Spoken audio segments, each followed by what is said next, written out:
Do you see that back there? It's dark outside. We waited extremely late for this live stream. So maybe we could catch a few people that have had one too many. Maybe we can catch somebody that falls asleep during their draft. And maybe we can just go ahead and crush these fools. So we are going to get in a practice draft first. $5 puppy. I know we've showed this 1,000 times. If you're new to Underdog, this is the tournament you want to do. This is a $5 buy-in, $1 million prize pool, 100K to first, 75K to second, all the way down the line. Had a member of the flock win this a couple years back. You've heard it 1,000 times.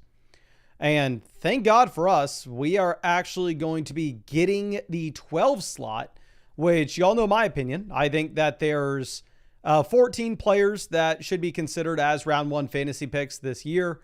And if you're at 11, if you're at 12, you're going to get 2 of those. Now, that's the good news. The bad news is, while we stayed up late enough to think that maybe Kale or Vinny would have been asleep and we didn't have to draft next to them, but no, they're up and they're in our draft. Now, if y'all don't know, Kale and Vinny are in every single draft we do every single night. They are crushers. They continuously embarrass us. And it's going to be tough. Lord Jon Snow here at 11 is in a lot of these drafts with us as well. It's going to be tough to go up against him. And I don't know. I mean, I don't recognize a lot of the other names in this stream or in this draft, but having like the regulars this close to us on the right side of the board is going to be tough in comparison to if you would have thrown me at 1 and you would have thrown them all at like 10, 11, 12, right? Or if you would have thrown them at 1, 2, 3 and kept me at 12.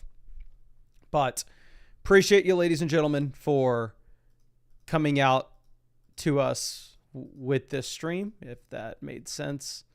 And John wants us to open up the Clash Royale clan and kick the inactive people. That may be above my pay grade, my friend. Let's see. So Saquon, Bijan, Gibbs, all back to back to back. We're going to assume Lamb goes off at 6, but maybe we are wrong here. Head of table says Judkins not signed, not good, but people are still drafting him. Yeah, but he's going at a significant discount compared to where he used to go. Like we used to take Quinshon Judkins at the 6-7 turn at like pick, say 70 through 76 is the previous range where Quinshon Judkins would go. Now he goes after pick 100. So obviously things are not trending in the right direction for Quinshon Judkins, but it's not like people haven't realized that. He's been the biggest faller in all of fantasy drafts all offseason now. I don't want to say all. He hasn't been falling all offseason, but you get the point.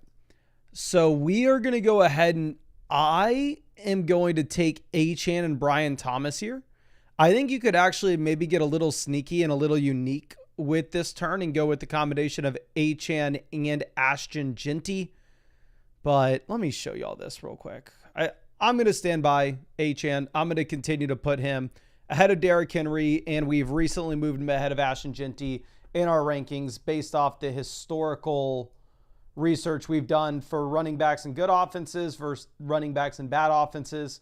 I know a lot of people are excited about Geno Smith. I know a lot of people are excited about the coaching staff in Las Vegas. But in reality, I'm going to be honest, I think sportsbooks know more than you do.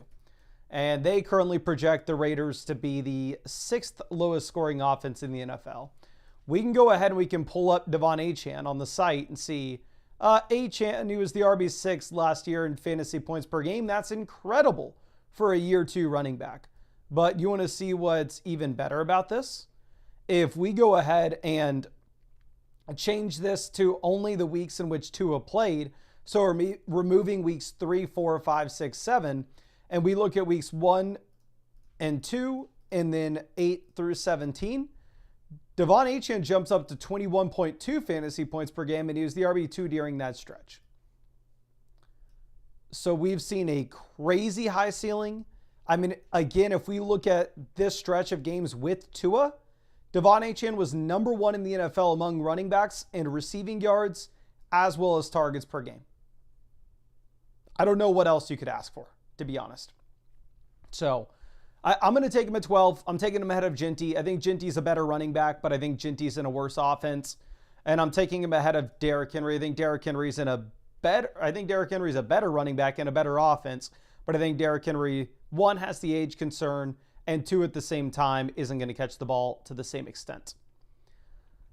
But let's go. Matthew says, Ironman Lake Placid was brutal yesterday. Wish you were out there, but hopefully we can race together sometime. Congrats, my friend. I know I was a lazy bum not following through with the Ironman. The 100-mile race absolutely killed me. Full transparency. So next year I'm going to have to decide, like, kind of like how we did this year. This year I signed up for the 100-mile ultra marathon, and then I signed up for the Ironman. And the goal was to do both. We did the 100-mile ultra marathon, and like it just zapped me. We got back to Austin, and I tried getting on the bike, tried swimming, so low energy. It's like, I can give it everything I got and probably make it out for the Ironman and have a very, very bad performance, as if that matters, as if I would have ever had a good performance. Or we can just get back to training. And I signed up for a 50-mile ultra in Austin November 2nd. So if you're ever wanting to get an ultra marathon and you're near Austin, Texas, Lady Bird Ultra, like literally you just have to go, and I Venmo'd some guy like $30 for my spot. But let's see. Joseph says Hines is a bum. Yeah, if you didn't know, Nyheim Hines signed with the Chargers. Has zero impact on how I view Amari and Hampton. If you wanted to look at it for anything, you could possibly make an argument that it's a sign that we should be a little concerned about Najee. At least that's how I viewed it. I don't even know if we have Nyheim Hines on the website. Let me see. I'm definitely not adding him to my rankings. And nobody on the website even has Nyheim Hines ranked. So I can't even show you his stats. We're going to take Brees and then Mike Evans. And we're just going to keep it balanced. Like I said, based off our historical research for the running backs and good versus bad offenses, I'm pivoting to going with Kyren Williams over Brees Hall, but Kyren Williams goes ahead of him in this draft anyway. But let me pull this up. Nyheim Hines, when's the last time we even saw this dude?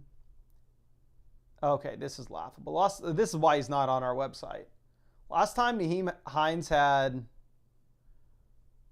let's just say 300 total yards. Can y'all take a guess? When's the last time Nyheim Hines had 300 total yards? If you didn't know, he signed with the Chargers today. I'll just let you know. It was in 2021. So the dude's completely irrelevant. Last time he played was 2022. But he didn't even have 300 yards then. Unless I'm mistaken. Nope, he didn't. Embarrassing. But obviously, if y'all don't know, we are drafting on Underdog Fantasy right now. These are best ball drafts. That's how I'm able to do them every single night on the live stream. There's no time commitment at all during the year. That's how we draft hundreds of teams every year. It's how I won 150K back in the day on this site. But if you wanted to draft with us, I'll be doing this every single night until the season starts. You can use promo code FLOCK with the link in the live chat or the description or comment section. I throw the link everywhere. And if you use code FLOCK, you'll get a 50% deposit bonus up to $1,000. And on top of that, you'll actually get our 2025 fantasy football rankings and draft guide cheat sheets. You can also scan the QR code there if you want to pause this thing. Or actually, I don't know why I said or. And if you wanted to get on Underdog, you have to be in one of these states. They are pretty strict about this. Like, you're not going to get around it. You cannot enter into a draft unless you are in one of the states where drafts are eligible, which you can see the map right there. Good news is it's in all the big ones. It's in Texas. It's in New York. It's in Florida, et cetera, et cetera. But let's move this down. Jalen Waddle goes at pick 52. It always is interesting to see like if Jalen Hurts is going to go unstacked or if he'll make it back to the Devonta Smith team. If y'all didn't know, at least I saw on Twitter today that there was some hype centering around George Pickens clips in Dallas.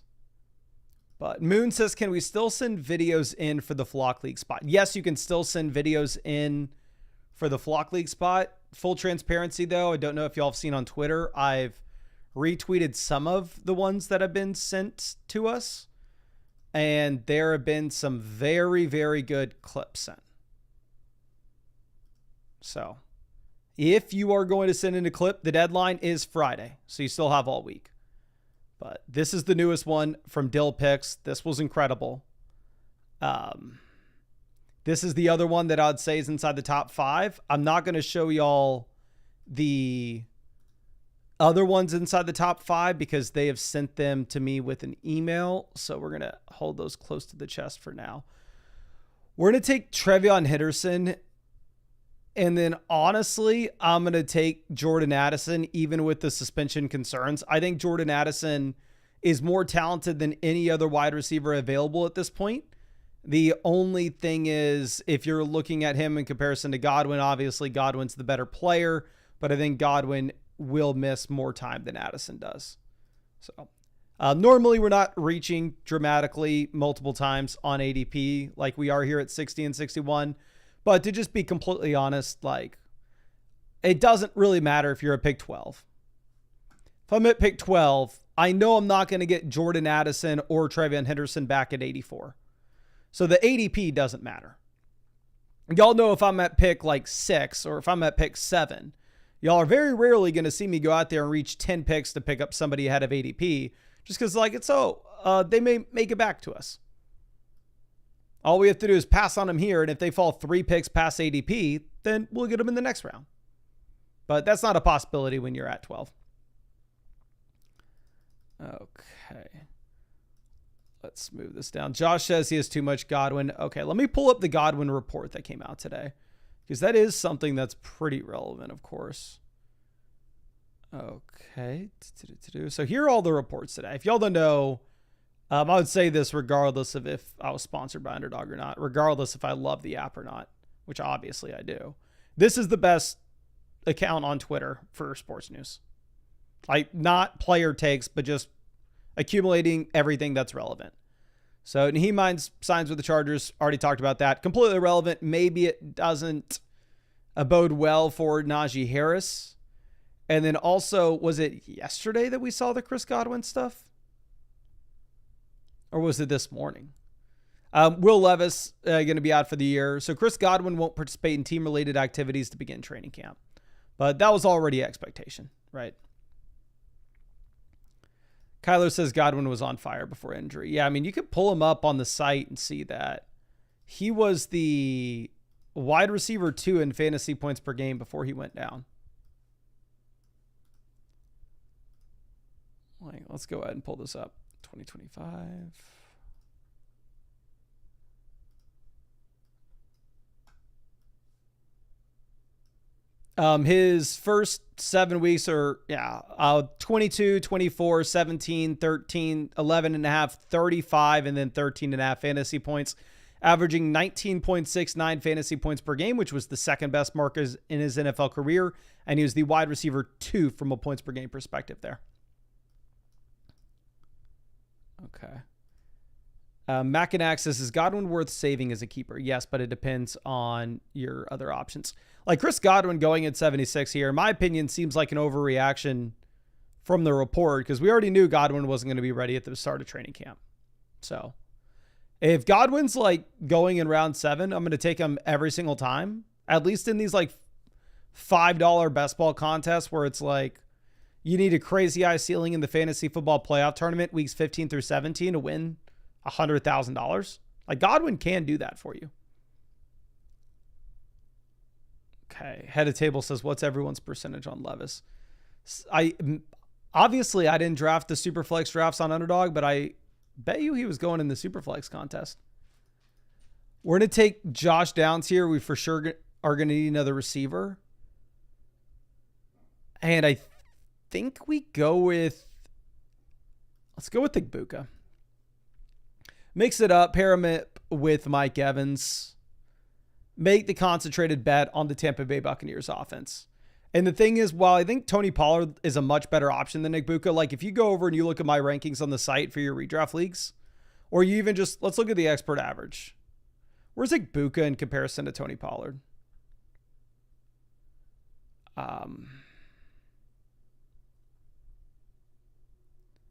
Tony Pollard's ranked at 87 overall for 2025 rankings with the expert average. Egbuka's at 96. If you look up my rankings, I have Pollard at 77. I have Egbuka at 103. So like in the Flock League, that's a move I'm never making, right?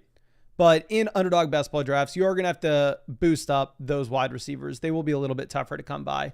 And I've just done enough of these drafts where we kind of know what's going to be available to us in the coming rounds. Like pick 108 and 109. Our best wide receivers are going to be Shaheed and Bateman, and the running backs in that range will be like Dobbins and Scadaboo. So we'll run with it. Baker Mayfield does go to the Godwin team at 76, which should be expectation, right? So one thing that's going to be concerning for our build at this point is if we're looking at the quarterbacks that are going to be available to us, like we have both Evans, Egbuka, Baker's already gone. Like Brian Thomas, we can go Lawrence. Addison, we can go with McCarthy, but McCarthy typically goes at like the 10-11 turn. So we may be in an awkward spot where we end up having to reach on one of these quarterbacks. Okay. Drew says, having anything besides 0% of Levis. That's not super. Obviously, everybody's 0% Levis. Like, Will Levis being out for the season should not impact any rankings whatsoever. I'm sorry if I made it seem like I thought it did. Dear God. Didn't this turn into the Will Levis live stream?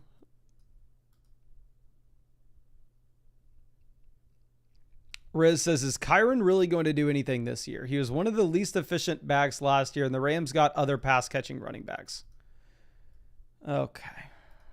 If you think that Kyren is going to do nothing this season, I have great news for you, my friend. I'm going to be drafting a lot of Kyren Williams at the beginning of the 4th round.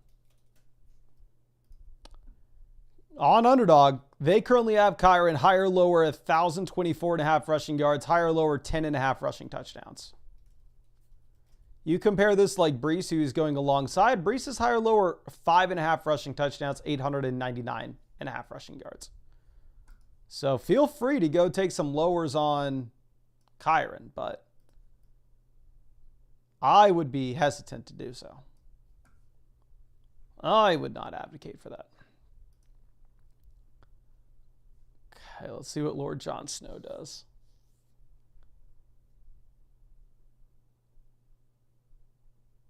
Goes Jalen Warren. Y'all know I am underweight Trey Harris. We've been drafting Quentin Johnston aggressively all offseason. The thing with Trey Harris, however, is it does open the door for us to be able to bring in. We're going to go Dobbins here as well. It does open the door for us to be able to get Justin Herbert, which should be relevant for this team where our quarterback options are looking pretty limited. And then the reason I like Dobbins is we have Trevion Henderson. So with the Henderson call, it's like probably not going to get much at the beginning of the year, but your hope is he just continues to take over from Ramondre Stevenson as the year goes on. So we already have the late season upside of Henderson. So maybe Dobbins gives us the early season production to just get a Henderson team to the playoffs. Okay.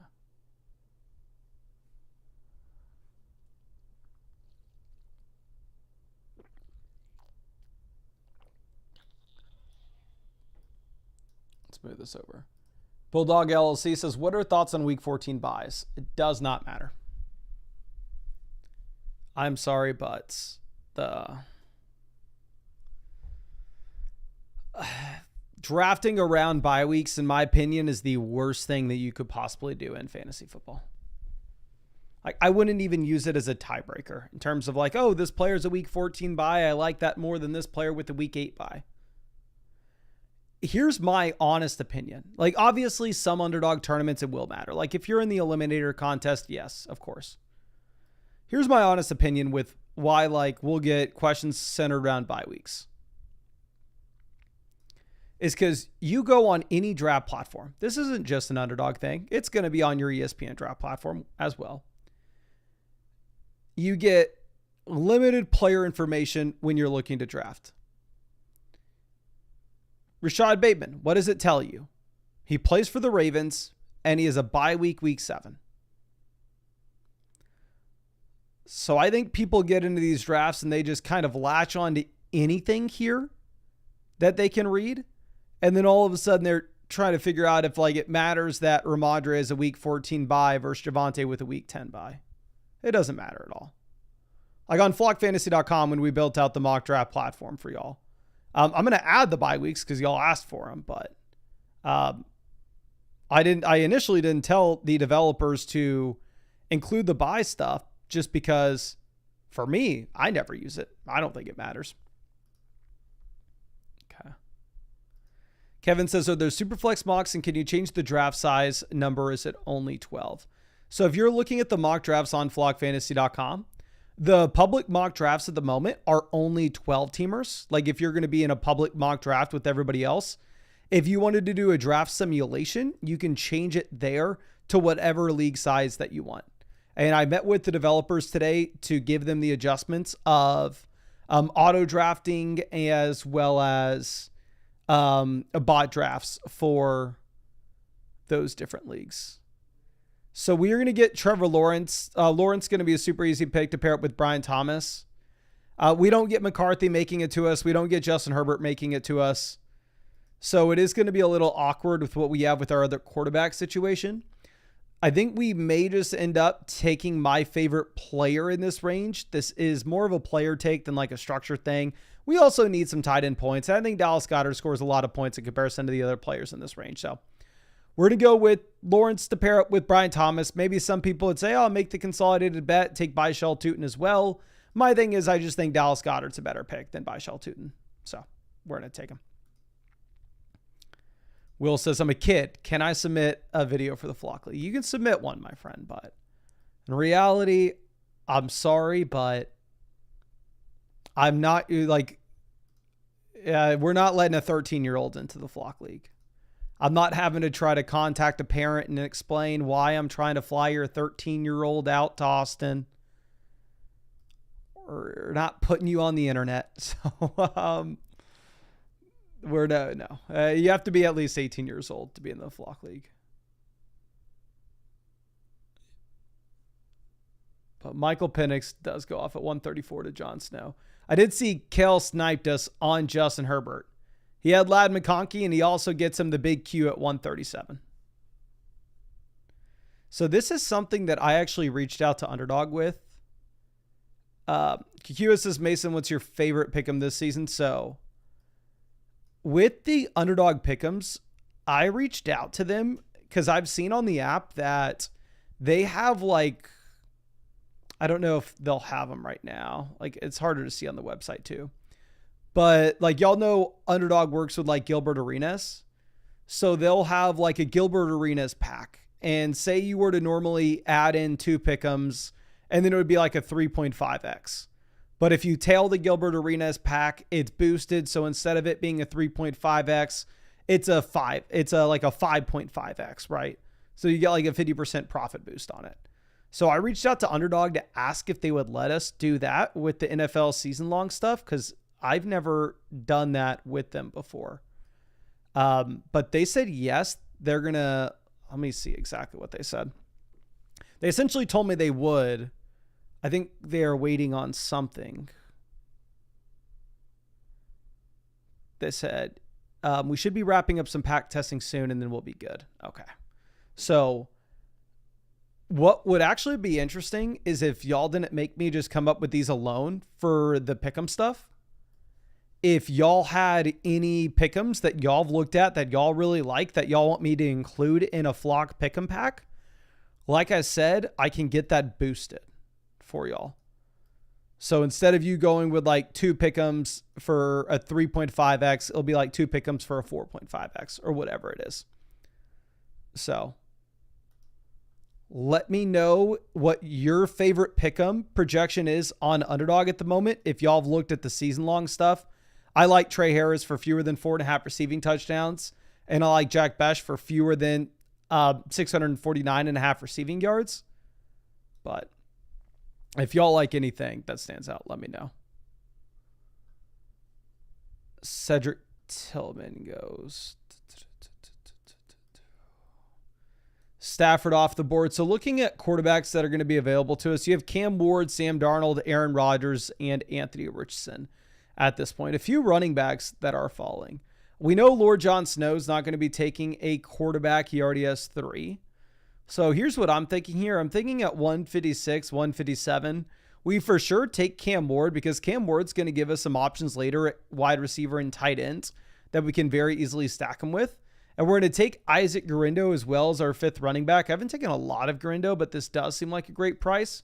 And we'll go with Cam Ward as our 2nd quarterback. And then we'll just find ourselves a Tennessee Titan wide receiver at the end of this, like Tyler Lockett. Or maybe we go ahead and take a Tennessee Titan tight end. Okay. Let's move this over. Day One says, is there a reason I can't see NFL season-long pick'em? So it's actually a little hard to find the season-long pick'ems, to be honest with you. You have to go to the pick'em tab. Well, one, some states don't have pick'ems that have drafts.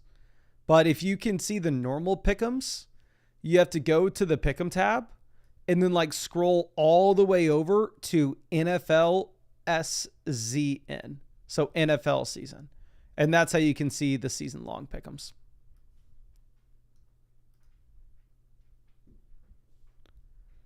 Okay. A says Ingram over on his yards is a lock. It's under 600. Like I said, I don't love going with the higher thens just because a quarterback gets injured, the player themselves gets injured.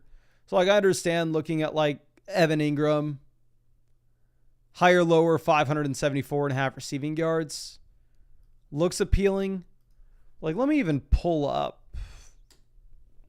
What's the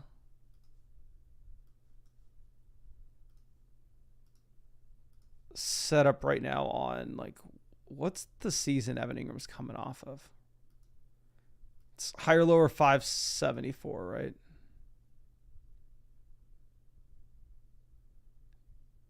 Which he's done 1, 2. I'll just show you all this. He didn't come close last year. He didn't his last year as a Giant either. There's a lot of uncertainty with injuries specifically going with hires. Like if it's going to be a hire, I think it needs to be an absolute lock. Okay. Braylon Allen off 169. So it's going to be good for us to see as many of these running backs get drafted as possible. I mean, already we've drafted Achane, Brees, Trevion Henderson, J.K. Dobbins, Isaac Gurindo. So I'm done drafting running backs. If we're going over and looking at what we have at receiver, we have Brian Thomas, Mike Evans, Jordan Addison, Josh Downs, Egbuka, Trey Harris. Quarterback, we have Lawrence stacked with Brian Thomas. We have Cam Ward. We'll need a Tennessee Titan in a bit. And we have Dallas Goedert as our only tight end. So, don't hate it. Kikua says Baker is the most passing yards this season at plus 1,200. Seems really good value. I just stay away from stuff like that. My style on pick'ems is very boring. I think it's what people don't like to do. So maybe y'all aren't going to like the flock pick'em packs I make. But this is my style on pick'ems. Lower 4.5 receiving touchdowns for Trey Harris. Lower 649.5 receiving yards for Jack Besh. So taking lowers, there are a lot of different outs that you can have for it to work out for you. So I think I know what I'm going to do. I'm going to take Anthony Richardson here. Obviously, Anthony Richardson is not guaranteed the starting job by any stretch of the imagination in Indianapolis. And then we're going to go with Chig to pair up with Cam Ward. But if Anthony Richardson were to be a starting quarterback, he could be horrible in real life and still be elite in fantasy in particular weeks just because the rushing upside. Plus, we do have Josh Downs here, so we have some correlation as well. We could have gone with Alec Pierce, but the trap that we would have fallen into with Alec Pierce is we know we're going to need 3 tight ends with this team. So if we would have taken Alec Pierce to pair up with Anthony Richardson, then in round 17 and 18, we have to go with 2 tight ends. So we're not able to grab the Tennessee Titan receiver like Tyler Lockett. And Chig's probably not making it back to us at pick 204. So I think we probably take Chig here. And again, like I said, So this is actually something I do like. So says Hunter lower than 1.5 interceptions, low key a lock. That's the stuff I'm looking for. And I know this is the stuff that y'all probably aren't interested in. But I do like Travis Hunter lower than 1.5 defensive interceptions.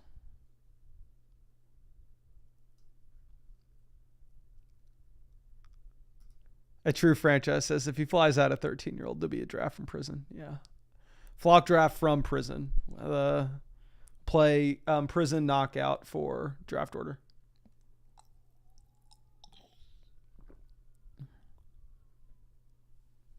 So Deonta Thornton off at 190. Calvin Austin goes 189. So for us at this point, we like seeing any running back or quarterback go off the board. So we're going to get one more wide receiver and then one more tight end.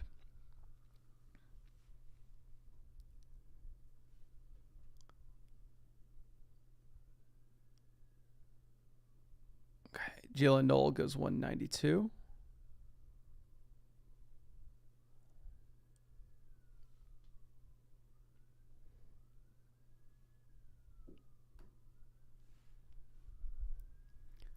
DJ Giddens goes 193. Giddens has a great prospect profile in comparison to the players that he goes alongside.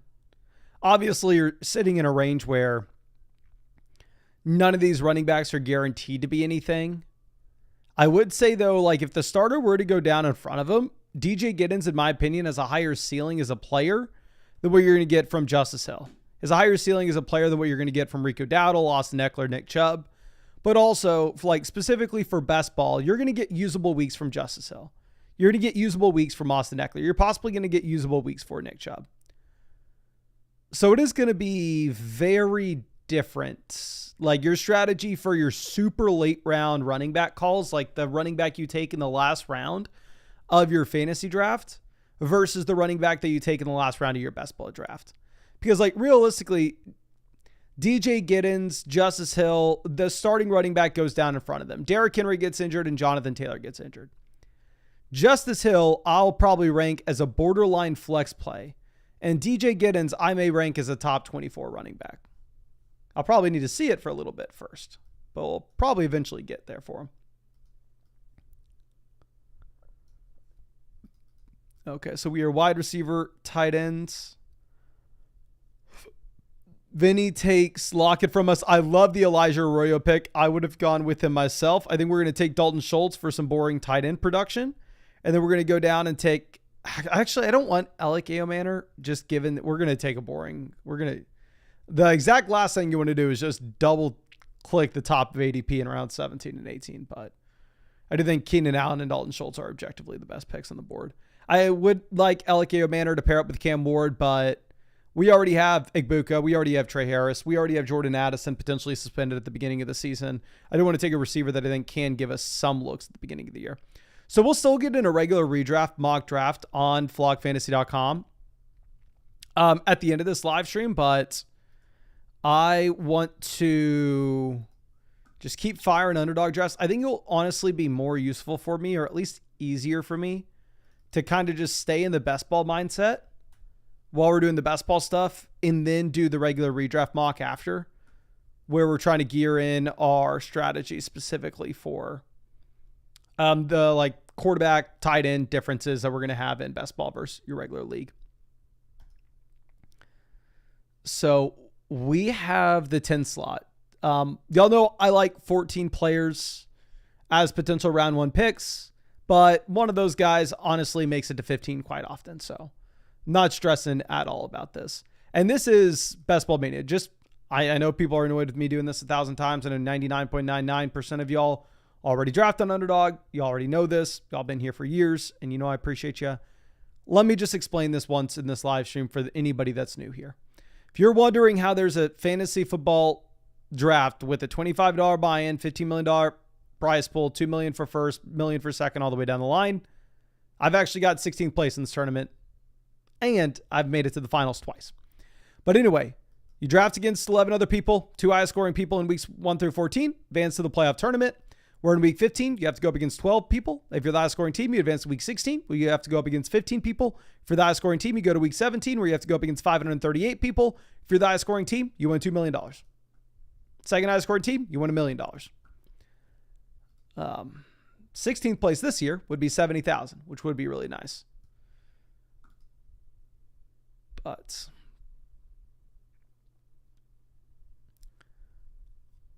let's see. What says wins the flock draft. If you're talking about the mock draft on flockfantasy.com, we are going to do that after this one. If you were talking about the flock league draft, that is August 16th. And y'all want to know something that's super fun right now? Super, super fun is the lady is currently, I know I've said this in live stream yesterday, but I think it's ridiculous. The lady made me wake up at 4 a.m. this morning to take, okay, I'm going to expose myself for being an ass, but let me know your opinion on this. How much of an ass am I? Lady and I have been together for a very long time, right? I'm going to take Nico Collins over Malik Neighbors. I have Malik Neighbors ranked at 11. Been together for like 5 years. So, a little bit of context. We live about 15, 20 minutes from the airport.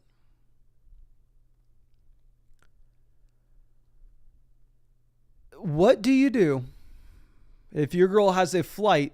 She needs to be to the airport at 5 a.m.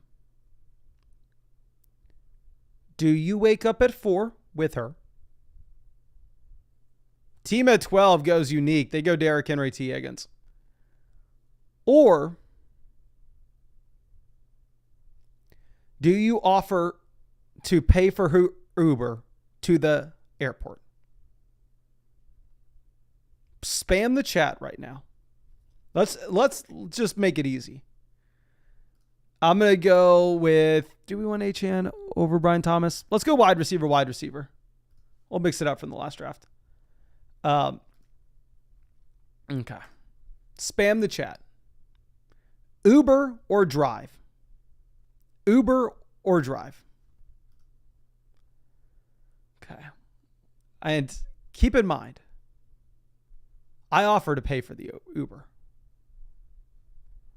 We got Uber, drive, Uber,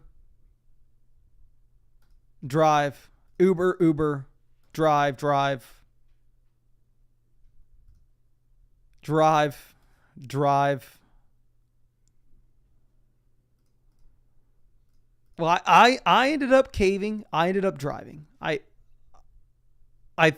put up a little bit of a fight. Tried my absolute best to convince her it was okay to take an Uber. Which, what is wild to me is she'll go out with her friends until 1 a.m. in the morning drinking and then be completely fine getting an Uber back to our place. But all of a sudden, to get an Uber to the airport at 4:45 a.m., that's scary. That's dangerous. But anyway, let me keep going here. Not only do I get to have a job as an Uber this fine morning at like 4:30, now, instead of getting a day off work, she's just sending me pictures from the Happy Gilmore 2 premiere and after party. And I'm currently stuck here. Like, are you kidding me? I absolutely begged for an invite to this premiere. I wanted to go so bad. Do y'all know how much content I would have made there? Y'all have any idea? And nope, I get demoted to freaking Uber driver.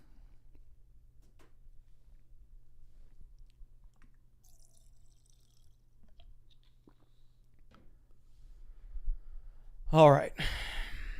But Mind Tricks, welcome to being a mother flocker. Makes me feel a little bit better about being an Uber driver. Josh Allen off the board at pick 29. The team at 6 goes with the bully tight end strategy. Goes Bowers and McBride. Super interesting to see that. We're going to go Kyren Williams over Breece Hall, given the historical math for good offenses versus bad offenses for these running backs. And I'll say for the record that like Brock Bowers and Trey McBride for both, I mean, where they go respectively, Brock Bowers is the best pick on the board at pick 19. Trey McBride is the best pick on the board at pick 30. But if you went with Bowers at 19, I'm sorry, you're not allowed to take Trey McBride at 30. Even if he's the best pick on the board, you have to pass on him.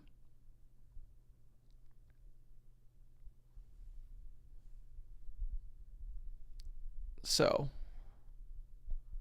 we'll see if that mixes things up through the rest of this draft.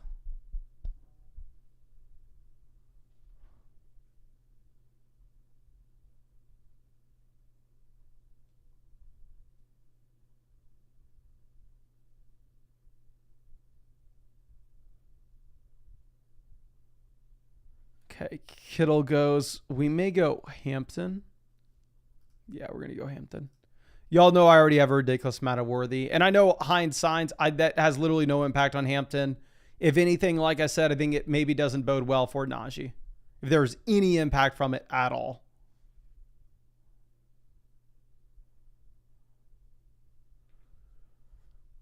So, and y'all know I'm already very much overweight Xavier Worthy. So I don't feel the need to take Worthy here at 39. Michael says, when are you proposing, gang? When I get the invite to the next when I get the invite to the Happy Gilmore 3 premiere. How about that? Vinny says, I can't wait for a team to go 4 tight ends to start a draft and win Best Ball Mania, and then everyone next year follows the same strategy. You know, if like somehow, some way, like Brock Bowers and Trey McBride, if that team at 6 somehow won Best Ball Mania, every single person and their mom would try to take 2 elite tight ends right away next year.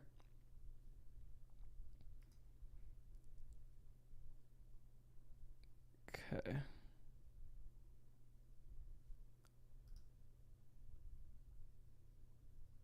We have Burrow going at 49 to the Chase team. Yeah, so if you're the Chase team there, you know you're not going to get Burrow unless you take him at 49. The T. Higgins team would take him at 60. Kind of locked in. Justin says he drafts on DK. Pittman goes 105 there. Is that similar to Underdog? Pittman goes much earlier on Underdog. Right? Pittman goes 92 here.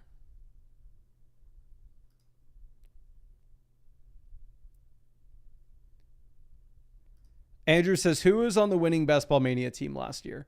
The winning Best Ball Mania team last year was pretty much just the entire Cincinnati Bengals offense. Devonta Smith goes down at 55. That is beautiful. I would have done a backflip if we got him at 58. RJ Harvey off the board. Yeah, but the winning BBM team last year had, I don't know, had Burrow, Chase, Higgins. We're going to go George Pickens. I'm underweight Pickens, but at this price, it's kind of a no-brainer. But they had Burrow, Chase, Higgins, Jermaine Burton, Chase Brown, and Mike Gesicki. They had 6 Cincinnati Bengals out of their 18 players. Raphael says, Pickens is flying up draft board. Zay Flowers is falling. Well, we get Pickens here at pick 58, my friend. Zay Flowers in this draft win at pick 46. Yeah, Burton was a non-factor with their winning team, but still. James Conner goes 60. Chris Olave 61.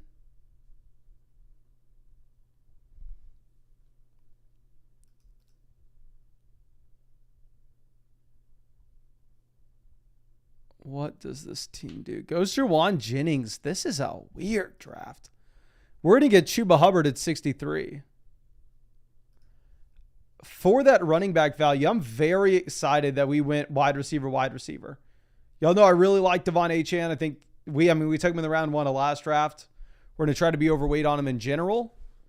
But getting like a Chuba Hubbard fall at pick 63 makes it where we definitely got lucky with the right call of Brian Thomas at 15. This is beautiful.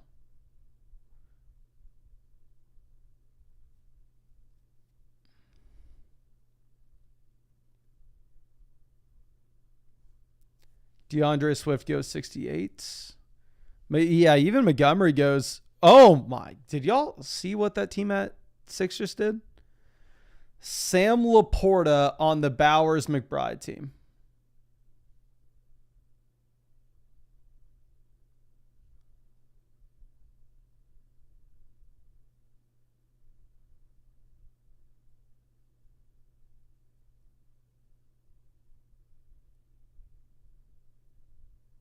Dear God.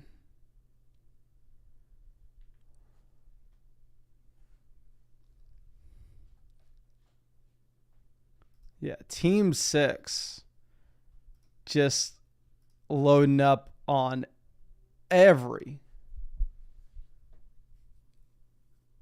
tight end. And this should impact the rest of the board, or at least I guess it. I think it would. We'll see. Cal says all week 8 buys too. I mean, Laporta has a week 8 buy. Jameson has a week 8 buy. McCaffrey doesn't. I think McBride's a week 10, but let me see. I think there are only 2 players there with week 8 buys.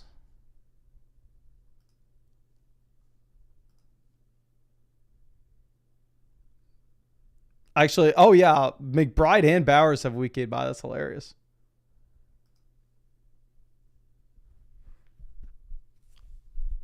Yeah, so you have Bowers, McBride, Laporta, and you have 0 points locked into your tight end slot week 8. It means they need a fourth.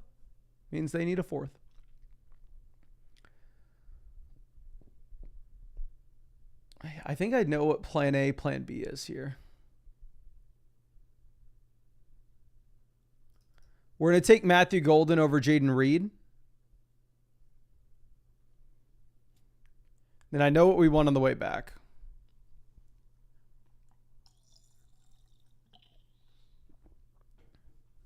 I think we're in a good spot. Jaden Reed goes 83.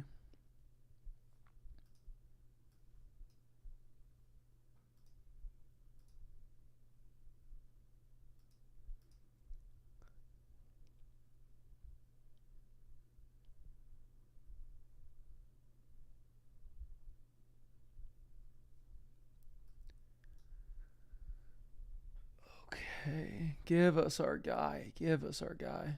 And then quarterback optionality, we have a lot later on. I mean, we have Stroud, Lawrence, Dak, and Love.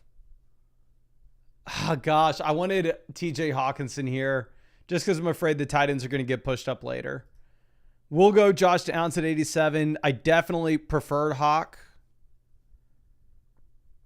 I think it's a smart move by the team at 11 to grab him. I'm not going to complain about getting the extra receiver. I think Josh Downs is pretty much the last wide receiver in this tier, pretty close to it. But when one team has Bowers, McBride, Laporta, and not guaranteed to stop drafting tight ends anytime soon, giving yourself just some security with the TJ Hawkinson pick would have made a lot of sense.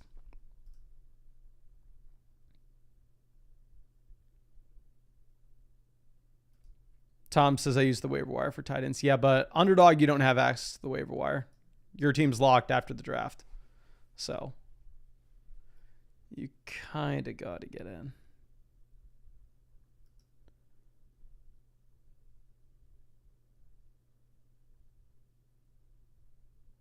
Okay.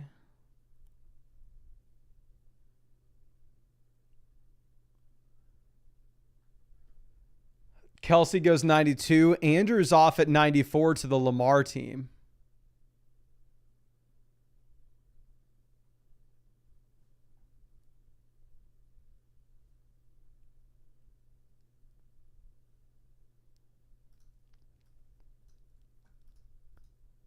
Sam, happy to see you, my guy. We're definitely going to get in another draft after this one. We're either going to do just a regular redraft mock on flockfantasy.com or we'll get in another Underdog. I'm going to message the developers and see if they've gotten the updates out yet with the bots and the auto picks, because I don't want to have to do another draft where all of a sudden we notice a team auto drafting 3 quarterbacks and then it's just useless. It's like the Underdog drafts, because there's like a chance to win 2 million, right? Or even if we just repeat getting 16th place and win 70,000. Generally, I do have a ton of fun with these. The mock drafts on flockfantasy.com, I don't have as much fun with, but it's just kind of like I need the practice for the Flock League. So if I don't feel like we're going to get good practice in it without those auto things, those auto picks being fixed, we may wait a day to start doing those drafts again. Okay, Purdy doesn't do anything for us. We could go Caleb and Luther Burden. We're just going to take Keon Coleman. Y'all know I like Keon. We want wide receivers and good offenses. And then pick 111, we're just going to grab Dak. You could have made an argument to go with Evan Ingram here if we have the thought process that tight ends are going to get pushed up in this.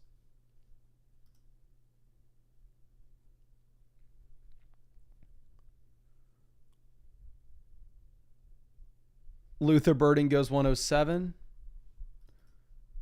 This team has Ayuk, so you kind of assume that they take Brock Purdy. At least I would if I were them. Yeah, they go Purdy. And then outside of that, you have no idea. They have Ayuk and Kittle, so they were a lock for Purdy. They only have Derrick Henry, James Conner. I guess they could go with another. They could do anything here. They go Dobbins.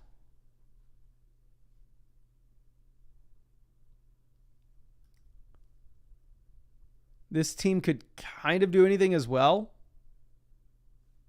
I doubt they take Dak just because they don't have... This is our plan A and plan B. Dak's plan A, Caleb's plan B. We're going to go with Dak Prescott and pair him up with George Pickens. So I like the squad. Running back, we have Kyren Williams, Amari Hampton, and Chuba Hubbard. So like running back, I think we're okay. Am I going to sit here and say that we have the strongest running back room in this league? Obviously not. But I think we're okay. Wide receiver, we have Nico Collins, Brian Thomas as wide receiver 2, Pickens wide receiver 3, Matthew Golden wide receiver 4, Josh Downs wide receiver 5, Keon Coleman wide receiver 6. I think I can make a strong argument we have the best wide receiver room in this draft. And then we have Dak stacked with George Pickens, and we have some pretty easy quarterback stacks later on as well. So I like it. Raphael says, what's your Dobbins versus Harvey exposure? Early in the offseason, we showed it right after Dobbins signed. And if y'all remember, we had a lot of Dobbins and not much Harvey. Let me pull it up now. Because now the price point is obviously very different.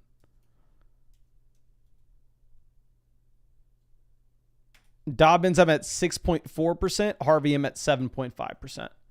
So it looks like we have stopped drafting Dobbins effectively. And we definitely have been playing catch up with RJ Harvey.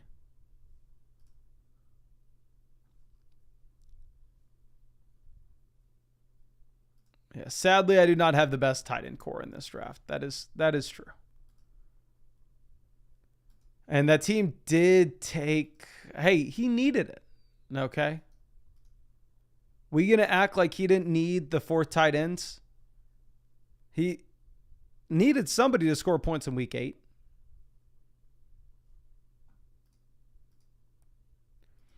OG says, do you always want to go for quarterback skill positional pairings in Underdog and ESPN drafts? Underdog best ball contest, yes, you definitely want to stack as much as you can. And your regular redraft league, yes, I still want to, but it's not as important. It's still ideal, but it's not as important. Jared Goff goes 127.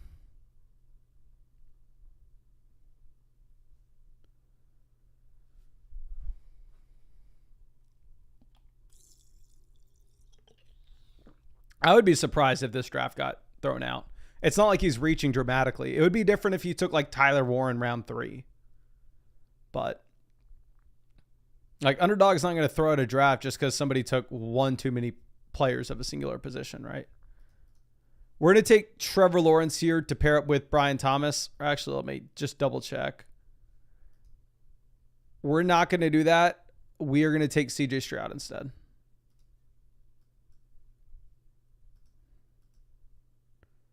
Reason being, the teams behind us, they have no Jacksonville Jaguar receivers and no Houston Texans wide receivers up until this point. So you would think that we are safe to get Stroud and Lawrence here at the 11-12 turn. Just go ahead, take whatever quarterback's higher in ADP, and the other one will most likely make it back to you. However, I think this is a little bit of a different setup, considering the fact that you do have Christian Kirk still available.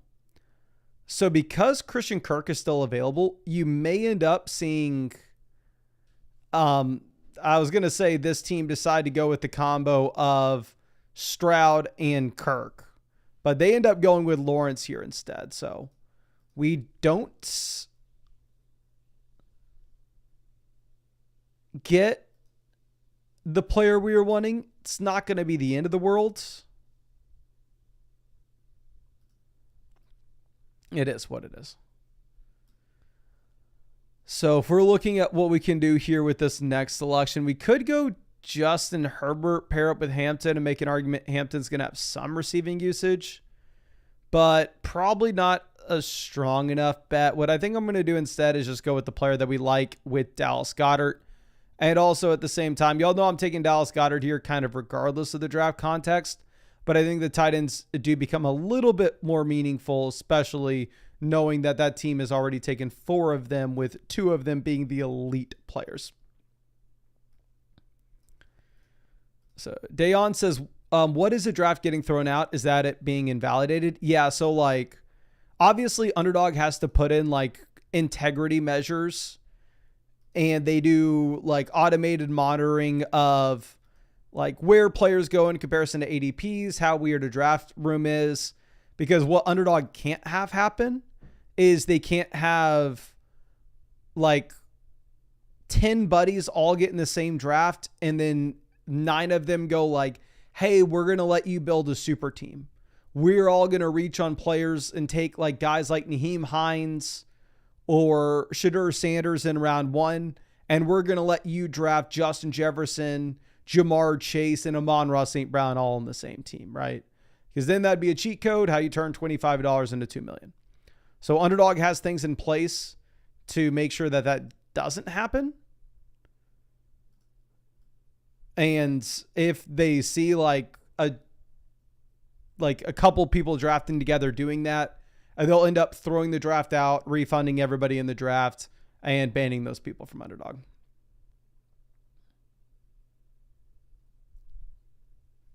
So I would be surprised if a draft, like, people are allowed to have bad drafts, you know. Like this team at 6 is allowed to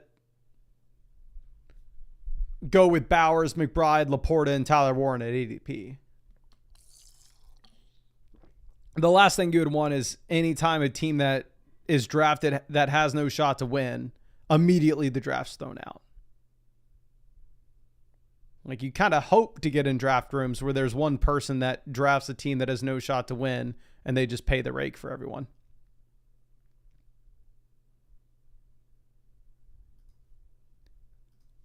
Kyren Williams goes.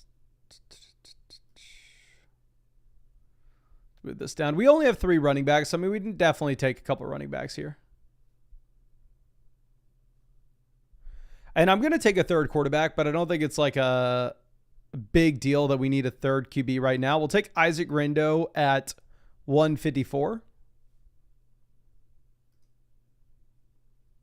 Vinny says Mason is proof that people are allowed to have bad drafts. That is true. That is true.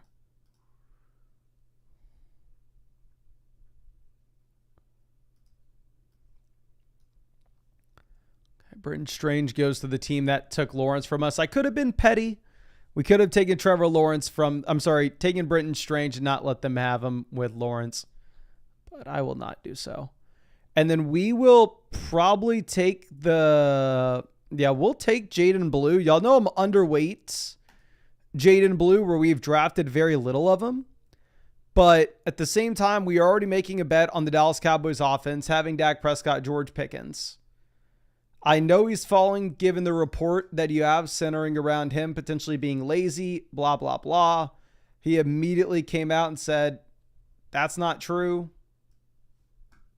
It's not like the coaching staff said it, or at least they didn't say it on record. So we'll take the dip, 159. It's a backfield that's wide open. I definitely have Miles Sanders more than I do Jaden Blue and Javonte Williams up until this point, but also I'm wrong all the time, right? So we shouldn't go through and just do the same thing that I always do.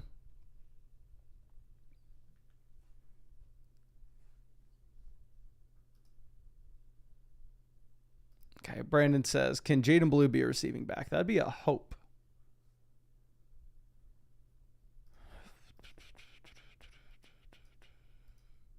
Kikua says, why is Dak going so cheap? I think, for me, I think Dak's kind of appropriately valued. Where would you put him? 2 rounds. I mean, he goes 2 rounds after Mahomes. 1 round, like he goes 3 picks away from Brock Purdy.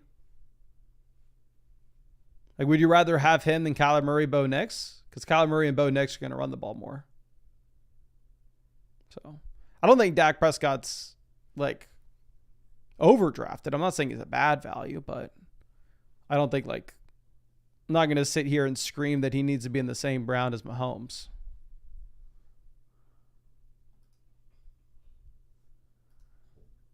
Jalen Wright goes, so once we go with Garindo and Jaden Blue in the past 2 rounds, we're probably going to call it a day at running back.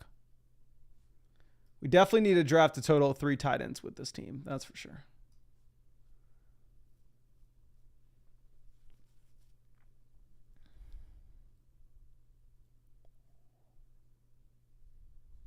So we could go with Anthony Richardson and just chase the spike weeks with Josh Downs.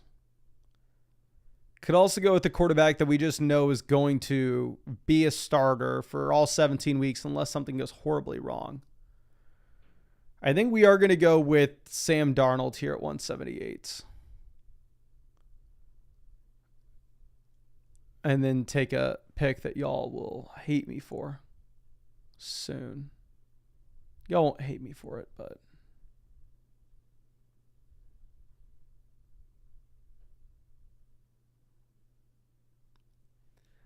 Roshan goes 179. Assuming this team takes Dimey Brown while having Trevor Lawrence. They're also in play to go with another quarterback with Purdy, Lawrence. But they could also stop at 2. They go Miles Sanders at 180. And Dimey Brown to pair up with T-Law. All right. What are we going to do?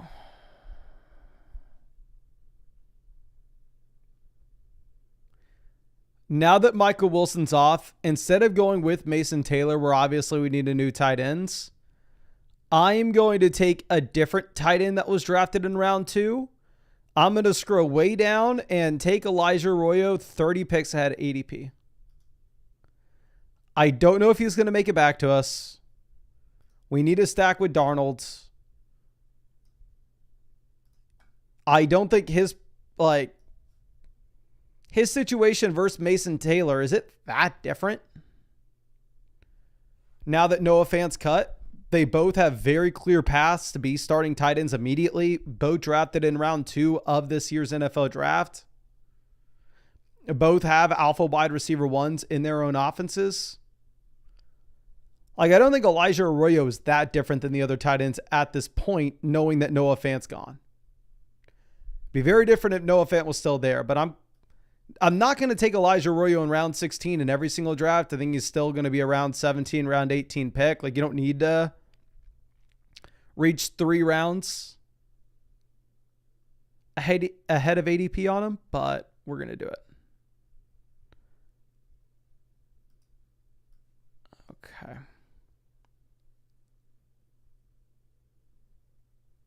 Robbie says, not going to lie, love the idea of throwing a wrench in things by drafting both Bowers and McBride, but I'd draft one less wide receiver and be starting at tight ends. So we've done the historical research with the math behind it, and it's just not good. I know back in the day, people used to make an argument like, oh, take Rob Gronkowski and Jimmy Graham on the same team and get wide receiver points in your flex spot. But in reality, you could just take a wide receiver 1 where the other guy is going and be able to put it at wide receiver and flex.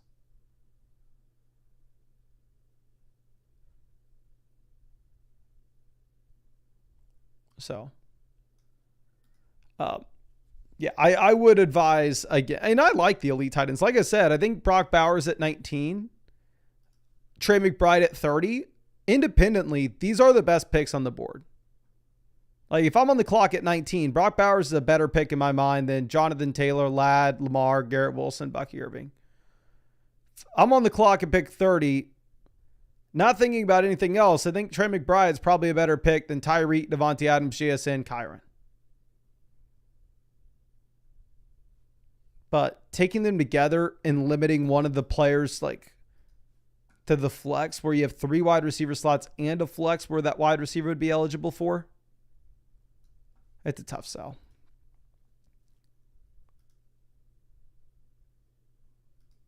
King says, Mason, can you recreate the Conor McGregor picture for fantasy purposes?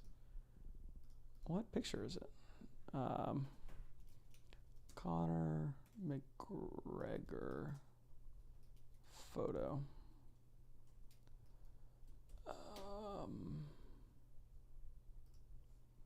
We will take Juwan Johnson as our 3rd tight end. The teams after us are both in play to take another tight end. Are you talking about just a picture of him flexing? Like this? I can try my best, but...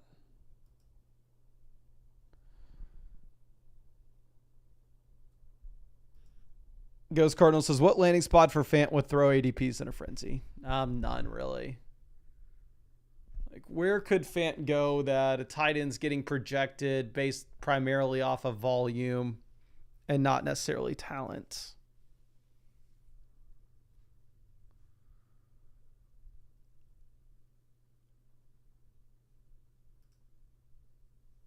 And we're done at tight end after we go with Juwan Johnson. I feel good going with Juwan Johnson, seeing the tight ends that would have been available after. I want to take Darius Slayton here at wide receiver 7. He'll be in 2 wide receiver sets. This is a sick team. Dak stacked with Pickens and Jaden Blue. Stroud stacked with Nico Collins. Or I'm sorry, Lawrence stacked with Brian Thomas. One of those. Stroud stacked with Nico Collins. Darnold stacked with Elijah Arroyo. Running back, Kyren, Hampton, Hubbard, Garindo, Jaden Blue. Wide receiver, Nico, Brian Thomas, George Pickens, Matthew Golden, Josh Downs, Keon Coleman, Darius Slayton. So we will go ahead and draft our next team. We are going to get in another Best Ball Mania draft. The devs got back to me saying that the updates for the flockfantasy.com drafts aren't going to be out until tomorrow. So I'm going to wait until tomorrow to hop in another flockfantasy.com draft. Just because, again, like, this is practice, but also it's fun since I can win money. The flockfantasy.com drafts, I'm sure they would be fun if you haven't spent all offseason drafting teams on Underdog. But since I've spent all offseason drafting teams on Underdog, it's not that fun for me. Like, it's really just practice and how we adjust positional values in comparison to best ball drafts. Okay.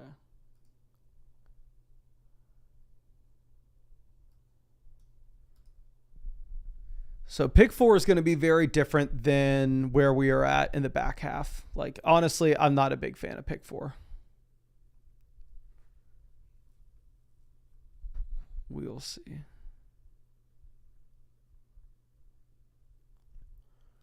you're in like such a weird spot. Like round one's easy. Like even just pick 5, pick 6. In my opinion, you get inside that tier before you have the fall off.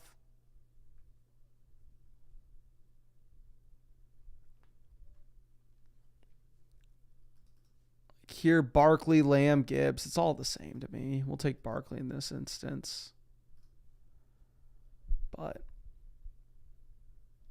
like, I would just rather be 1 or 2 picks behind so we could get access to a player that I really like in round 2. Hank says he just submitted his Flock Fantasy video. Let me see. Did he email it to me? Okay. Let's check this out. This is 6 minutes long.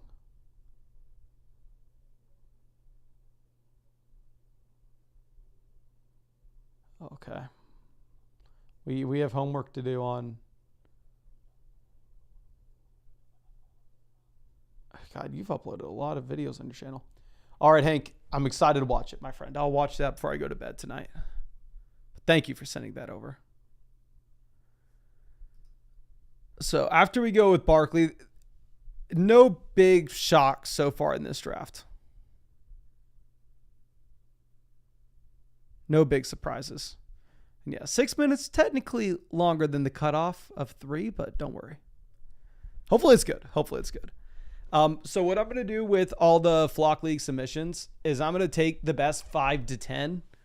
Because realistically, I mean, y'all should have been able to see, like if y'all follow me on Twitter, some examples of people tweeting out like the really good ones to me. Not saying that these are the best ones. There are probably 3 others that have been emailed that are just as good, if not better. But like, here are some examples of like really good ones. Videos with a lot going on. So if you wanted some inspiration of like how good they need to be, I'll maybe give you some. But anyway, they'll probably be like 5 to 10, like that quality by the time we get to Friday. And I'm going to save those 5 to 10. And I'll probably try to get as many of the Flock League creators onto this live stream as possible. And we'll watch them all together and we'll figure out which one that we like.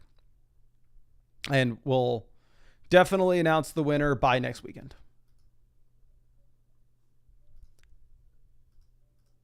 Okay. Yeah, we're stuck in no man's land. We're going to take Tyreek here at 21.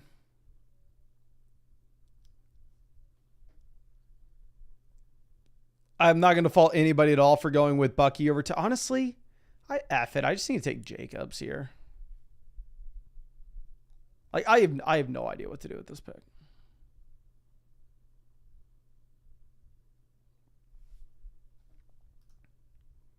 Alex says, can we submit more than one video? Yes, sir. Alec, I did like your video. I think you submitted yours like the first day, right? Or second day, something like that. But yes, you can submit more than one video. I'm just going to use whichever one you want me to use. But you can submit them until Friday. Just tell me which one you want me to use.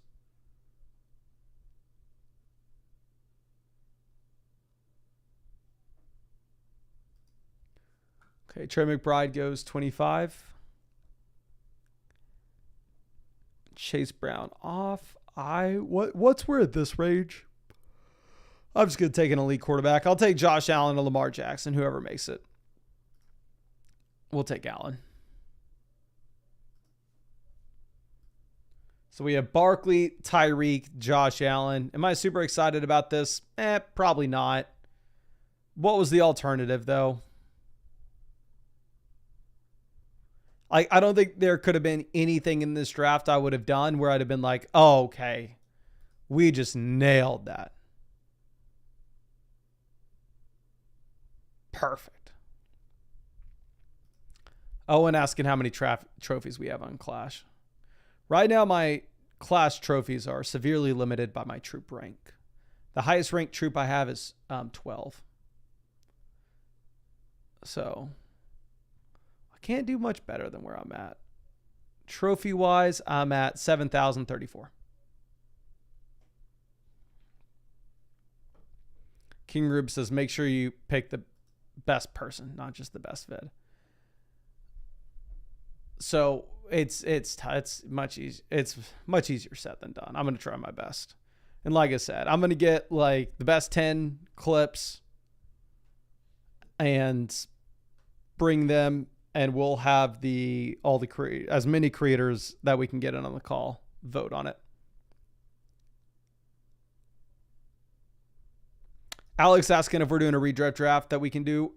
So I am going to wait for the devs on flockfantasy.com to push out the newest update with the redraft leagues. That way the auto picks and the bot picks are a little bit better positionally for the 2025 drafts, because previously they had only been geared up for the dynasty drafts. So they said that they should push out that update tomorrow. So we're going to get in the 2025 drafts tomorrow on flockfantasy.com. But I don't want to just go back into it and then have to see like Josh Allen and Jalen Hurts get autoed to the same team. And then all of a sudden I'm like, oh, okay, well, this isn't as fun as an underdog draft. And also it wasn't any more useful for me to practice. Okay.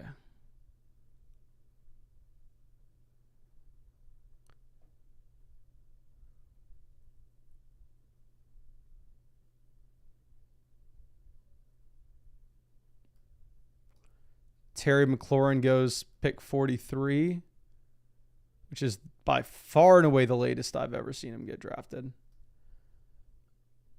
And we will, y'all know I'm not a big DJ Moore guy. We'll take DJ Moore anyway. We need a wide receiver. And we can just look at the wide receiver board right now. There are some other guys that I like more, but they are not guaranteed.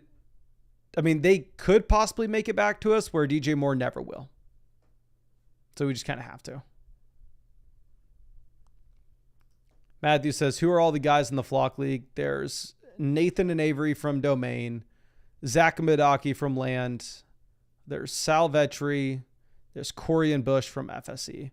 Then there's going to be the fan in the league. Then there's the editor of my YouTube channel. We're going to take George Pickens here at Pick 52, just continuously playing catch up at wide receiver. There's my editor of my YouTube channel. And then there is the editor of the Flock League channel.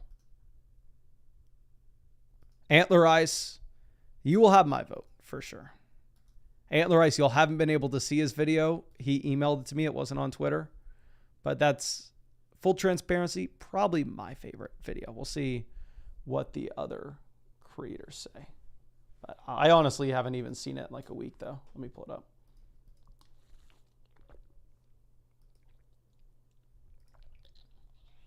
Let me skim through it.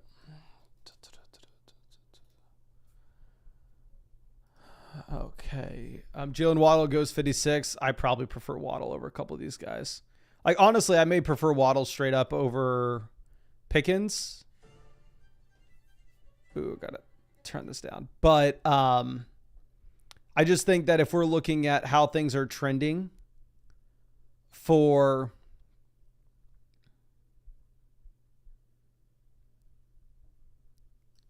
training camp and ADP, I wouldn't be surprised if Pickens ends up being a round 4 pick. And I'm underweight George Pickens as is, so might as well just mix them in.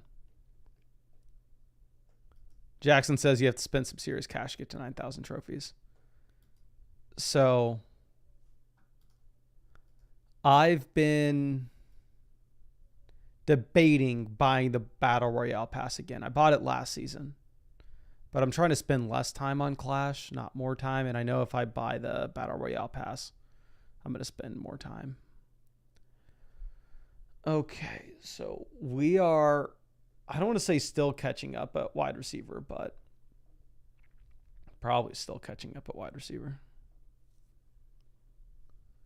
We're going to take Jordan Addison. I know people are worried about the suspension, but Best Ball Mania, we are really trying to optimize for points in the final 3 weeks. And I think Jordan Addison could still score a ton of points in those final 3 weeks. And then on the way back, I don't want to say too much. We'll see what happens. We'll see what's available to us at 76.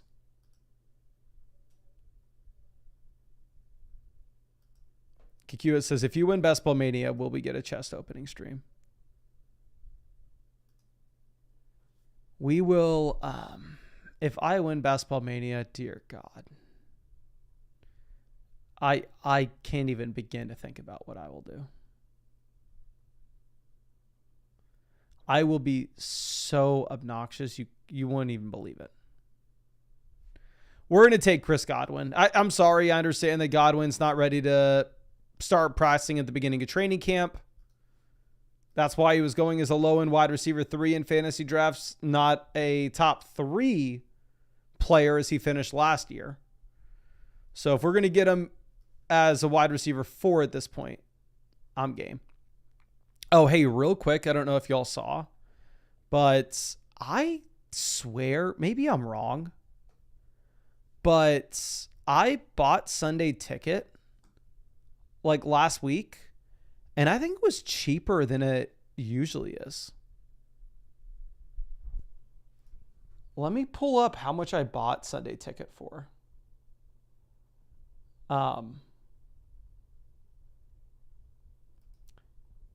Maybe it's because I have YouTube Premium, but it was like $192 for Sunday Ticket, and I added it was like $30 more for Red Zone.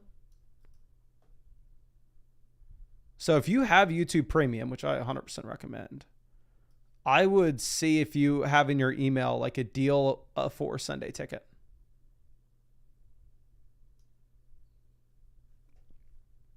But Dill Picks got an incredible video as well. One that will definitely be in the list for the other creators to look at.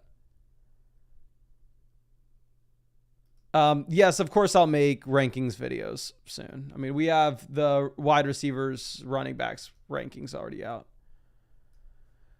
Let's move this over. So when we decided to take Chris Godwin in the last round, it does put us in a spot where we don't have a Josh Allen stack because we didn't get Khalil Shakir. With that being said, Keon Coleman obviously is going to be in play for us in round 9.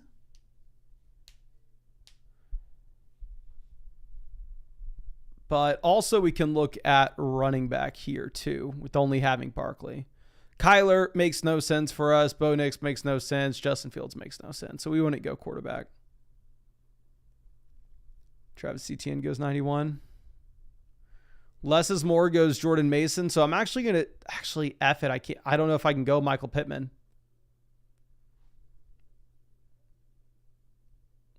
We go Pittman wide. I'm going to do it. I'm going to take Pittman wide receiver 6. We're not going to take Keon Coleman on the way back around, even though Keon maybe should have been the play.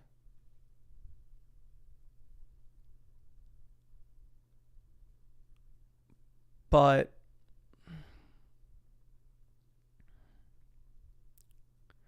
Pittman's probably just going to score so many points. We already have the upside the final 3 weeks.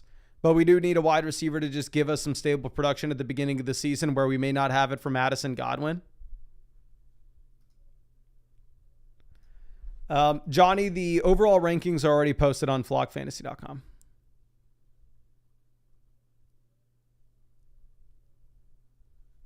Travis Kelce goes 98.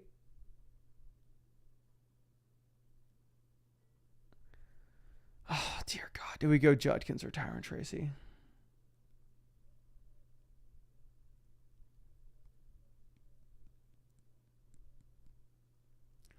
I think we're going to end up with Judkins. I do not like this team.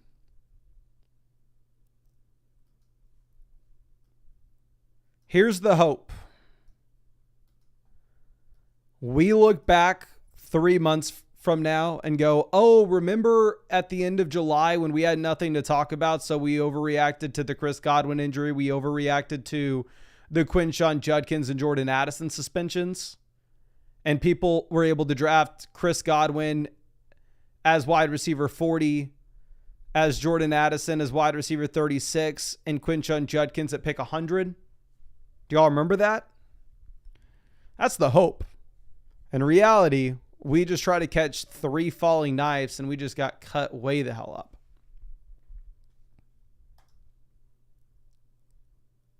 Alex, a Sunday ticket in red zone's $129 for students. I saw that, and my little brother is still a student. And I was wondering, I was like, is there a way I could get his student info and get me Sunday ticket for like $100 off? But I felt like I didn't think it was worth the effort. I was like, every time I've ever tried to do like a student, even when I was a student, anytime I tried to do like, oh, this online service is half off for students, I would give them my UT email and it would never freaking work. Matthew says it's super easy. You just need a pic of his ID. If that's the case, I will definitely do it next year.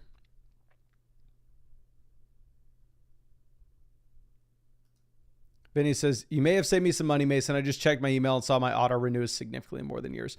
Yeah, so that's the thing. Whenever you sign up for that like $200, whatever it is, they make you hit auto renew, and the auto renew is like $500, something ridiculous. So I'm definitely going to cancel it next year and then see if I can do some like finagling of and get it cheap again. So the team after us has Lamb. So I was expecting them to go with Dak Prescott. They decided to pass on him for Love. So we're going to take Dak here as our QB2 to pair up with George Pickens and then call it a day at quarterback. Obviously, in your regular redraft league, you take Josh Allen and you never take another QB.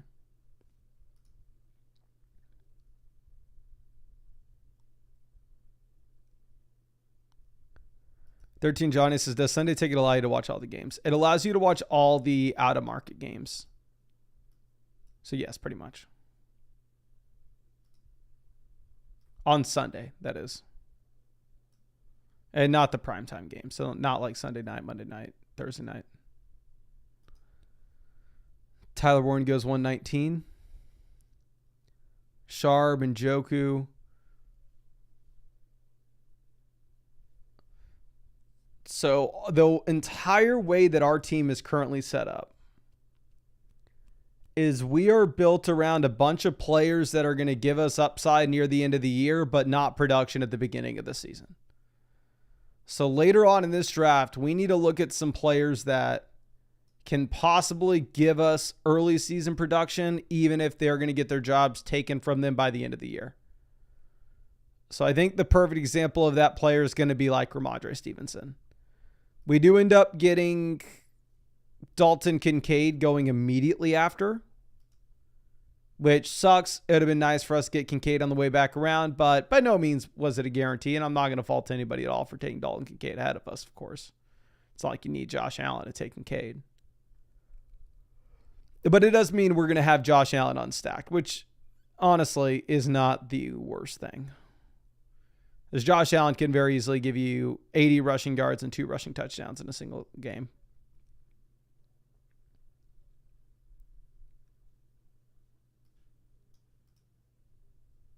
Okay.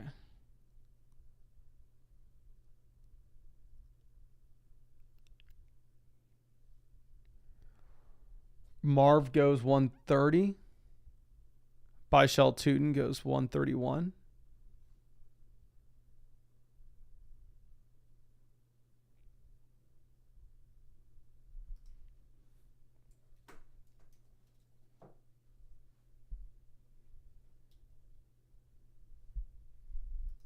I saw Drew says we should get PPR Tyler in the league. Tell him to submit an audition clip. We'll love to have him in the league. But we got to get some audition clips going. We are just running back, wide receiver, tight end, with the running back and tight end being our biggest needs. The big Q off 137, obviously, that would have been an exciting pick for us. Stafford goes, good for us since we are no longer taking quarterbacks with Josh Allen and Dak.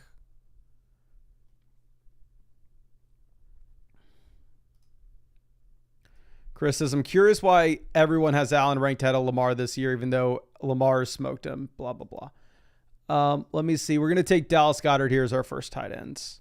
Let me pull up Lamar versus Josh Allen. First thing I want to reference with Josh Allen is the amount of games that he plays. Y'all know take a guess at the last time Josh Allen did not play 16 games. Spoiler alert. Last time he didn't play 16 games was his rookie season. Josh Allen plays every single week. Is that the case with Lamar? No. Second thing is, well, yes, last year Lamar Jackson was better. What we can actually do is put him in the player comparison. If you ever want to know, like, oh, how should I view these two players? Well, hell, we made this for you. You can go ahead and pull these players in, look at any time frame you want. We're going to take Jake Ferguson to pair up with Dak, and tight end's still a pretty big need for us. It's going to be a 6 running back team, even though we took Barkley. But let's move this down. Like, you can look at Josh Allen versus Lamar Jackson and go, oh, yeah, Lamar Jackson was better this past season. But we have a very large sample of these quarterbacks. We can look at them over the past 3 years and see that over the past 3 years, Josh Allen has actually averaged more points per game.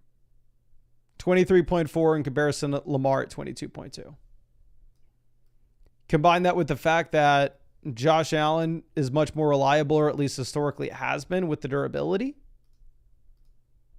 I'd say Lamar Jackson probably has higher ceiling, but both players have an insanely high ceiling, and I think Allen, from a durability perspective, has a little bit of a better floor.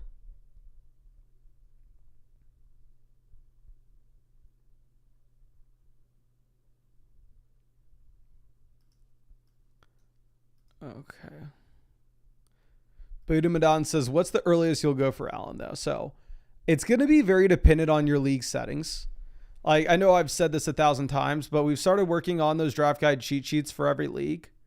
And if you're in like a 2 wide receiver, 1 flex league, where you should take the quarterbacks will be very different than if you're in a league where you can start 5 or 6 wide receivers. So if you're in like a league where you start 2 wide receivers, 1 flex, quarterback's going to make up such a high percentage of your starting lineup. I would reach on them. I'd make sure I get them.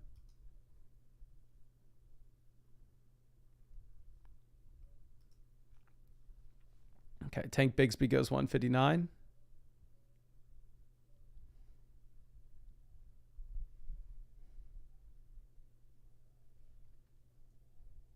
McMillan 161.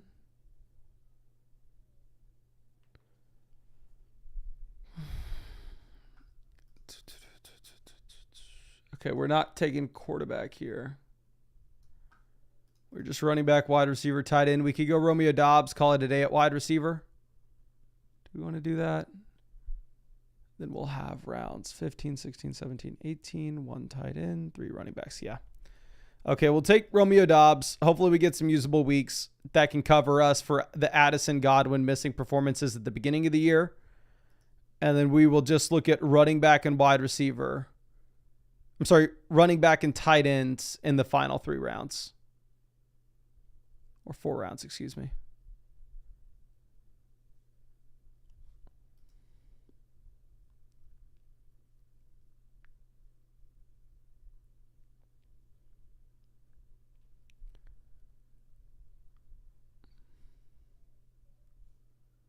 Gino goes 168. Good. Get these quarterbacks off.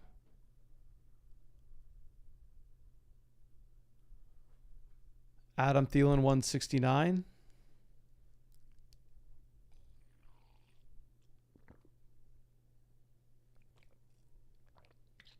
Mike Gesicki off the board. I don't mind Jonnu here. I think that's where we're going to go. We're going to take Jonnu Smith as our 3rd tight end. Call it a day. I like the team. We have an unstacked Josh Allen. We have Dak Prescott double stacked with Pickens and Ferguson. Running back, we have Barkley, Judkins, Ramondre Stevenson, and then we're going to have to take 3 running backs here at the end. Tight end, we have Dallas Goedert, Jake Ferguson, Jonnu Smith. Wide receiver, we have Tyreek Hill, DJ Moore, George Pickens, Jordan Addison, wide receiver 4. Chris Godwin, wide receiver 5. Michael Pittman Jr., wide receiver 6. Romeo Doubs, wide receiver 7. Nick says, have you drafted any Badge Bros contest? I haven't. I know a lot of people that love best ball and love DFS style contest are super into the Badge Bros tournament on Underdog. For me, like the main thing that I'm doing is one, not only do I just have a ton of fun in these drafts, but two, also I do need to at least tell myself that this is helping me practice for the Flock League. So realistically,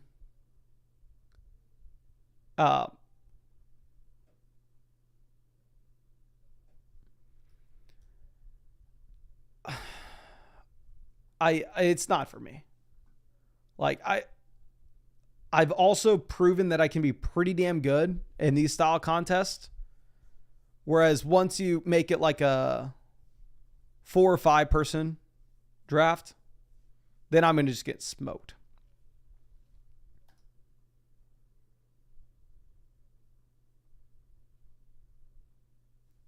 Okay, Will Shipley goes, Nick Chubb off. Not great for us. We're taking 3 running backs to round this out. It doesn't matter what happens.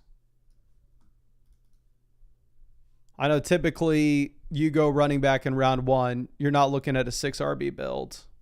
But I feel like this is a very unique spot. With us having Quinshon Judkins as our RB2, we may need this to be a 6 running back build. Tyler Shuck goes 186.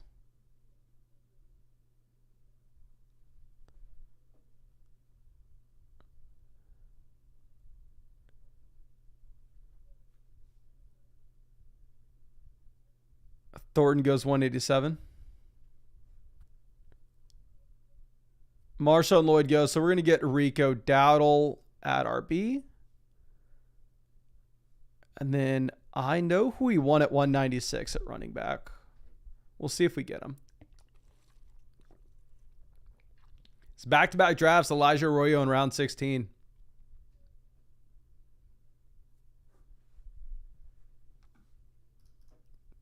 Johnny says, is it like the biggest fantasy football draft on the internet?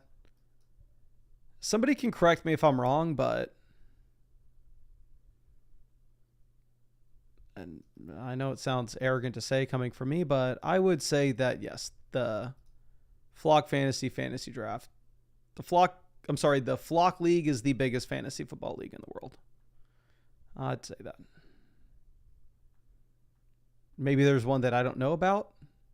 And I do get kind of stuck in my own little bubbles. But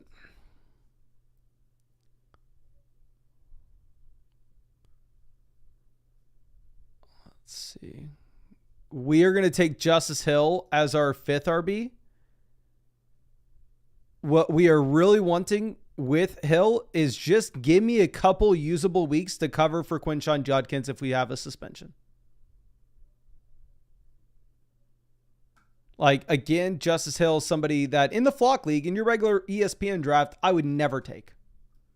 Because even if Derrick Henry goes down, you're not going to be able to confidently put him into your starting lineup. However, we're not having to actually submit our starting lineups here. So I'm not having to predict when he's going to have a usable week. If it happens, cool. He'll slide in for me, and we won't need to think much about it. But Sean Tucker goes 201. Interesting. But we're going to take another running back here at 213. But I think we'll probably call it here for this stream. I really appreciate y'all hanging out with us. Obviously, this was a little bit of a later one. If y'all wanted to join a draft with us, you can scan the QR code there. I always leave the link in the chat description, comment section as well, where it says draft with us here. It's going to take you to Underdog Fantasy. And again, if you use promo code FLOCK on Underdog Fantasy and make a $10 deposit, you'll get all our draft guides, all our draft guide cheat sheets for your ESPN sleeper leagues, etc., this year. And you'll get a 50% deposit bonus up to $1,000 as well. But I think that's all I got for you. I really do hope we get to draft with you tomorrow. And last but not least, if you wanted to do an Underdog draft with us, you do need to be in one of these states. You can see on the map right here. But good news for you is it's pretty much every state. But thank you, ladies and gentlemen. I really appreciate you. And really hope we get to see you out with the live stream.